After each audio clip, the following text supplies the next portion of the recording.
웃기고 앉으면 정말 제발 그만 좀 하세요. 여러분 안녕하세요. 안테이스입니다. 오늘은 지난 시간에 이어서 입법부 2탄입니다. 입법부는 법률을 만드는 기관이고 대한민국에서는 국회가 그 입법부의 역할을 담당하고 있습니다. 그리고 그 안에서 일하는 분들을 국회의원이라고 얘기했는데요. 오늘은 국회가 가지는 3가지의 권한에 대해서 좀 더 자세히 알아보는 시간을 가지도록 할 겁니다. 여러분이 앞에서 무슨 기분 나쁜 말을 들은 것 같지만 착각일 거예요. 자, 그럼 본격적으로 수업을 시작해 보도록 할까요?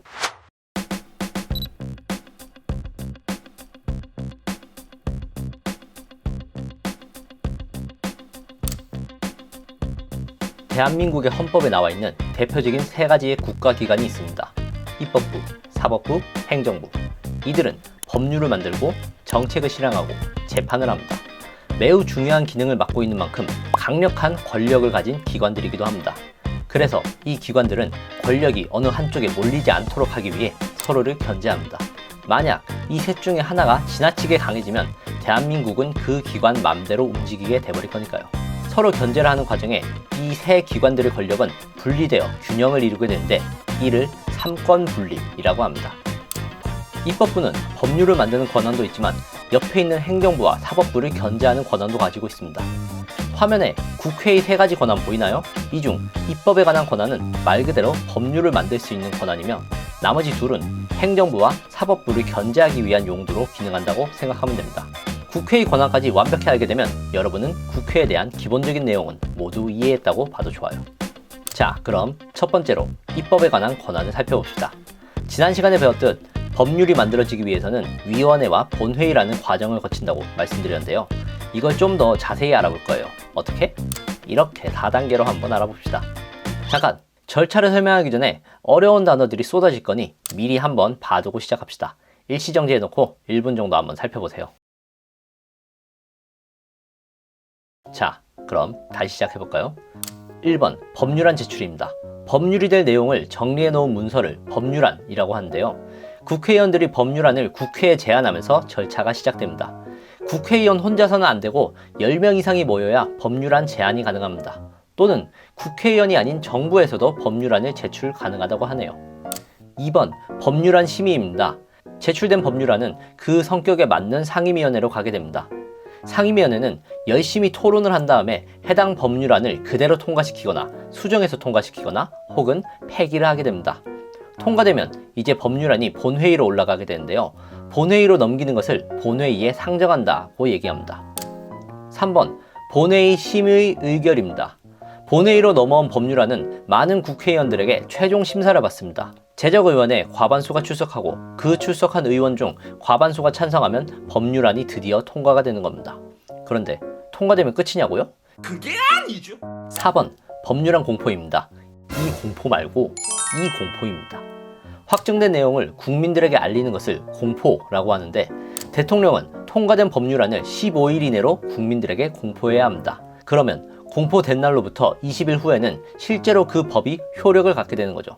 참고로 대통령은 올라온 법률안을 통과시키지 않고 그냥 돌려보낼 수도 있습니다. 거부권 행사가 가능하다는 건데요. 그렇게 되면 해당 법률안은 상임위원회부터 다시 시작해야 된다고 하네요. 입법 관련해서 국회는 법률 말고도 다양한 권한을 가집니다. 헌법을 고치는 것을 제안하고 결정할 수 있고요. 우리나라가 외국과 조약을 맺을 때 이에 대한 동의권도 가집니다. 물론 헌법 개정은 알다시피 매우 신중해야 하는 거라서 국회에서 결정이 되어도 최종적으로 국민 투표를 거쳐야 합니다. 인권 수업에서 배운 거 기억나죠? 자, 두 번째, 재정에 관한 권한입니다. 재정은 국가가 돈 쓰는 일을 의미합니다. 여기 있는 행정부 있죠? 여러분이 정부라고 부르는 그곳입니다. 행정부에서 행자 하나 빼봐. 바로 정부잖아. 정부는 정책을 실행하기 위해 많은 돈이 필요한데요. 정부가 1년 동안 이 돈을 쓰기 위한 계획을 만들면 최종적으로 그걸 심사하고 통과시켜주는 것이 바로 국회입니다. 돈 쓰는 건 정부인데 심사는 왜 국회가 해요? 정부가 함부로 돈 못 쓰게 국회가 감시하는 거죠. 이런 식으로 국회는 행정부를 견제하며 삼권 분립을 유지합니다. 참고로 작년에 통과된 2020년 예산안은 다음과 같습니다. 2020년 국가 살림살이에 들어갈 돈은 총 513조 원이네요. 요즘에는 사회권을 강조하다 보니 복지 쪽에 많은 예산이 배분되어 있고요. 여러분에게 중요한 국방을 위한 예산도 50조 원이 배분되어 있습니다. 세 번째, 일반 국정에 관한 권한입니다. 국정은 말 그대로 나라의 정치를 의미합니다. 나라의 정치와 관련하여 국회는 다양한 권한을 가집니다. 세부적으로 하나씩 살펴볼까요? 먼저 국정감사권입니다. 국정감사는 1년 동안 행정부가 정책 실행을 잘 했는지 확인하는 자리입니다. 매년 정기회 이전에 실시하며 혹은 정기회와 함께 실시하기도 하는데요. 각 상임위원회들이 정부가 잘한 점, 못한 점을 요목조목 따져가면서 정부의 1년을 평가하는 자리라고 생각하면 됩니다. 여기서 국회의원들이 품위와 품격을 엿볼 수 있는데요. 말이 나온 겸 작년에 있었던 국정감사의 모습을 살짝 엿보도록 할까요? 영상으로 만나보시죠.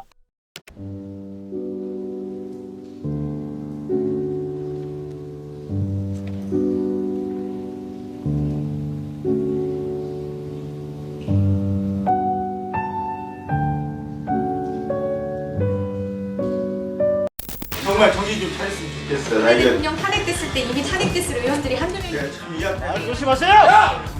말을 할게요. 잠깐 멈추. 야, 너 뭐라고 얘기했어? 다시 얘기해보라고. 탄핵될 의원들이라고? 누가 당신한테 저게 받았어? 여기까지 웃기고 앉았네 정말. 누가 감을 짓냐? 제가 들었습니다. 뭐야? 그래서 청탁금지법에 대해서는 반드시 이게 자, 그 정도 확인해서 하시죠. 예, 됐습니다. 예, 감사합니다. 예. 검찰 개혁까지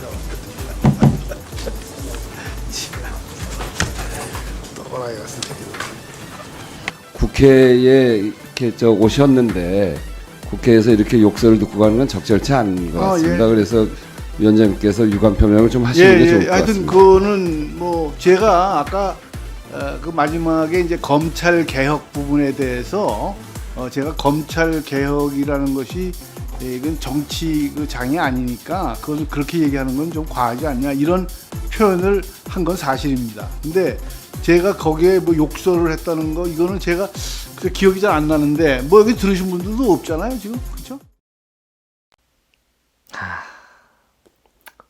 마저 살펴보고 빨리 오늘 수업 마무리해버리도록 합시다.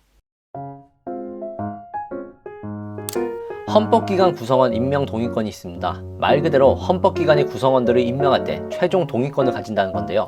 행정부의 국무총리, 사법부의 대법원장은 최종적으로 국회의 동의를 받아야 임명될 수 있다는 겁니다. 이 권한은 행정부와 사법부를 동시에 견제할 수 있는 강력한 권한이죠. 그리고 탄핵 소추 의결권. 탄핵은 말 안 해도 잘 알죠? 대통령을 비롯한 높으신 분들이 법을 위반하는 행동을 했을 때 국회는 그 사람을 헌법재판소에 탄핵해주세요 라고 신청할 수 있습니다. 그래서 알다시피 그런 일이 있었습니다. 두 번의 입법부 수업을 하면서 저는 국회의원 여러분에게 매우 존경스러운 마음이 생겼습니다. 머리만 좋은 게 아니라 격투기도 잘하셔. 도구도 사용할 줄 아는 거 보니 역시 똑똑한 양반들이네요. 그죠? 그 양반들이 우리에게 이런 얘기를 합니다. 앞에서 우리는 많은 욕설을 받지만 특히 이 욕설은 국회의원들끼리 한 게 아니라 국회의원이 일반 국민에게 한 소리입니다. 여기 화면에 나온 아저씨 있죠? 이분 참고인입니다. 국정감사에서 정책 관련하여 참고하기 위해 불러온 정치인이 아닌 일반인입니다. 그런데 그 일반인이 국회에 나와서 국회의원에게 욕을 먹은 겁니다. 우리가 욕 먹으려고 이 사람들 뽑은 거였나요? 2016년에 나온 더 킹이라는 영화가 있습니다.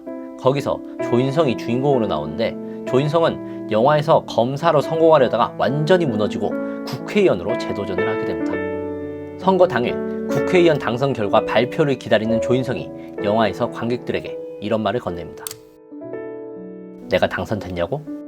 그건 나도 궁금하다. 왜냐면 그건 당신이 결정하는 거니까. 당신이 이 세상의 왕이니까. 국회의원들이 아무리 잘났다고 떵떵대고 소리질러도 결국 그 사람들을 뽑는 건 우리입니다. 여러분 한 표의 힘을 무시하지 마세요. 투표용지는 재산, 성별, 나이 상관없이 모두에게 한 장씩 주어집니다. 그래봤자 내 한 표가 무슨 의미가 있겠어? 정말 그렇게 생각하나요? 대한민국 헌법 제1조 2항 대한민국의 주권은 국민에게 있고 모든 권력은 국민으로부터 나온다. 대한민국의 왕은 대통령도 국회의원도 아닙니다. 여러분이 바로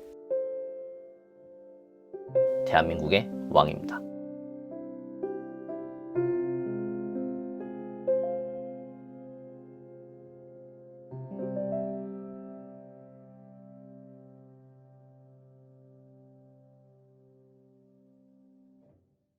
자, 세 줄 요약으로 마무리합시다. 1. 국회는 법률안을 제정 및 개정할 수 있는 권한을 가진다. 2. 국회는 제정, 일반 국정에 관한 권한으로 행정부와 사법부를 견제한다. 3. 국회의원이 아무리 떵떵거려도 대한민국의 왕은 여러분이다. 지난 시간부터 얘기하는 거지만 아무리 국회의원들이 미워도 여러분 투표는 꼭 해야 됩니다. 알겠죠? 밉다고 투표 안 하면 그 사람들을 우리 만만하게 봐요. 투표를 하지 않으면 그 피해는 온전히 여러분에게 돌아오게 될 겁니다. 자, 오늘은 수업이 조금 빨리 끝났죠?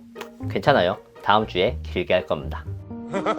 오늘은 여러분의 휴식을 위해 조금 빨리 퇴장하도록 하겠습니다. 건강 잘 챙기고 다음 시간에 뵙겠습니다. 끝!